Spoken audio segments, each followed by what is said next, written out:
From just a small startup in Bentonville, Arkansas, to one of the greatest revenue-generating firms in the world, how did Walmart do it? Before the emergence of e-commerce, a business from Bentonville, Arkansas entered the market by providing a less expensive option to mom-and-pop shops. The company's motto at that time was always the low price. Walmart, known for offering inexpensive, convenient shopping, quickly seized market share by aggressively undercutting small-town groceries. And in 2001, Walmart surpassed ExxonMobil to take the title of the greatest revenue-generating firm in the world. So, how did Walmart rise? And is Walmart in trouble now? Well, we will look into that in a moment. But first, please hit that like button and subscribe. Don't forget to turn on the notification bell, and without further ado, let's get started.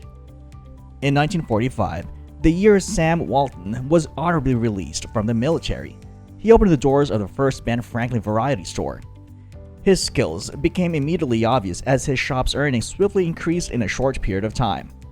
And then Walton went to see Ben Franklin with his ideas for expanding his business and lowering prices. But as soon as the board members realized that earnings would need to be reduced in order to accommodate the new pricing structure, they spent no time terminating his employment. So Walton and his brother Bud made the decision to open their own retail establishment in 1962 after becoming disgruntled with Ben Franklin Trading Firm, the parent company of Wal-Mart. And by the beginning of the 1970s, Wal-Mart has established a total of 30 stores throughout the Midwest region of the United States, demonstrating that the Ben Franklin directors were wrong about the concept of lowering prices. Walmart chose to focus on rural areas where markets weren't saturated, and people could cut their grocery shopping time from a few hours to a few minutes by simply buying at a local Walmart rather than competing in urban areas with established discount retailers like Two Guys, W.T. Grant, and Zayre. And by the 1990s, the retailer had built a strong foothold in the market and had a presence in virtually all of the 50 states to make up the United States. In a letter to the community that was featured in advertising for the launch of the third Walmart Discount City in Springdale, Arkansas, Walton promised a unique shopping experience. Walton radiated a genuine sense of community since the proprietors of the shop were natives of the region. In their statement, Walmart Discount City would only carry nationally recognized brand names that are of the greatest quality and come from the most reputable producers in the country. According to what he said, their policy ensures that a customer would be completely satisfied with everything, as well as would receive the greatest possible discounts on all items.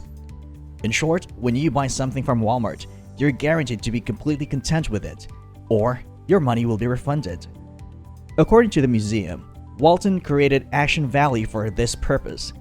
Action Valley was a large avenue that spanned the length of the store and was where customers would get the best prices on the volume-producing items that Walton had acquired at a discount and then sold at a markdown. The value-packed items include things like toothpaste, soap, and antifreeze. During this time period, Walmart made improvements to its department structure, which clusters products of the same kind together in its stores. The records of Walmart were initially written down on ledgers, but 1969 saw the implementation of an IBM computer system by the growing company in order to maintain accurate records of sales from all of its locations. In addition, computers made it feasible to pay retail employees through a centralized payroll system rather than independently at each storefront location. In 1970, there were a total of 38 Walmart locations spread across 5 states, and collectively, they brought in yearly sales of more than $44 million. Despite this, both Sam Walton and his brother Bud, who co-led the company, were aware that the strategy they were utilizing was not sustainable. In order to maintain their growth, they had to repeatedly get bank loans. On October of that year, a total of 300,000 shares of the stock were sold at a price of $16.50 per share. And after a period of 2 years, the value of the stock had increased by a factor of 3. On August 25, 1972, Walmart began trading on the New York Stock Exchange under the ticker WMT. This day marked the company's official public debut, and just to mark their growth, whoever had the foresight to buy Walmart stock in October of 1970 and continue to hold on to, it would be immensely wealthy at this point in time. According to the calculations made by the Wal-Mart Museum, a person who invested $1,650 in 100 shares of Walmart on October 1st, 1970, would have held 204,800 shares of Walmart 40 years later, which would have been worth an estimated $17 million owing to the company's growth and several stock splits. Because of the constant influx of new technology, cash, and acquisitions, Walmart was able to rapidly expand the number of its retail locations and raise its annual income. By 1975, Walmart had 125 stores and had brought in $340.3 million in revenue. In 1978, it expanded by including new areas for jewelry, automobiles, and pharmacies. And in 1979, the company's yearly sales amounted to $1.2 billion and employed 21,000 people throughout its 276 sites. According to the documentation kept by the museum, Sam Walton is said to have commented that their sales had hit $1 billion, and his astonishment was fueled by the realization that Walmart had become a firm worth $1 billion. But still, he thought it wouldn't make sense to end there. And so, Walton did not give up. According to the museum, Walmart had annual sales of $3.4 billion when it celebrated its 20th anniversary in 1982. Yet, these statistics appeared to be small in comparison of what was to come. Sam Walton, who was 67 years old at that time, was named the richest person in the United States by Forbes in 1985, thanks to $2.8 billion in Walmart shares he owned at the time.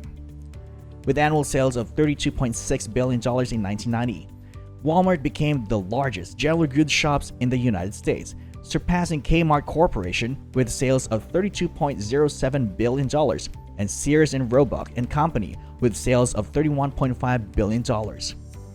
As of April 2022, there are just 3 Kmart stores still operating in the United States, as reported by USA Today. And if you believe in Forbes, Sears only had 23 stores in December of 2021. However, it is quite probable that the number has plummeted since then. Sam Walton took his retirement in 1988 as CEO of the company he founded when he was 70 years old. But unfortunately, he passed away from cancer in 1992. According to the company's 2022 financial factbook, Walmart and its affiliated businesses, such as Sam's Club, have achieved numbers in the 30 years that have passed since the company's founding that the founder could not have possibly conceived of. Recently, Walmart has reached a level of development that no one could have anticipated at that time. It operates retail locations in 24 countries under a total of 55 different brand names. The primary objective of Walmart is to provide products of superior quality at the lowest possible rates. It also believes that by providing possibilities to save money and by charging reasonable prices, it would be able to attract clients, particularly individuals who are not in a stable financial condition. At this time, Walmart provides full-time and part-time employment for 2.2 million individuals. It had the goal of providing the customer with a better bargain, and now it has achieved that goal, thanks to the fact that it has been doing its business in accordance with the appropriate standards. Today, it has achieved its goal of successfully launching a novel trend in the market and pressing vendors to put into practice the highest quality processes while keeping customers in mind. But wait a minute, what was the winning strategy for Walmart? The strategy utilized by Walmart is based on the company's everyday low price campaign. In spite of the fact that it may appear obvious now, merchants back then relied on relatively high margins, which guaranteed them substantial profits even when sales volumes were low. This allowed them to remain profitable despite the fact that sales volumes were lower. Walmart, on the other hand, recommended lowering profit margins, which required an increase in sales volume in addition to cost reductions. Customers have a great tendency to remain loyal as a result of the absence of price reduction brought about by persistently competitive pricing. Because of this, the corporation may anticipate more consistent cash flows, improved sales, and increased profitability. Along with its pricing structure, Walmart also offers the convenience of shopping at one location for all of your needs. The company offers a diverse selection of things on the market, such as food, clothing, and video games. So, what do you think has made Walmart the conglomerate it is today? And do you think it will fail anytime soon? comment below, let's engage. And also please leave a like and subscribe. Don't forget to turn on the notification bell. That's it for today's video, and thanks for watching. See you in the next video.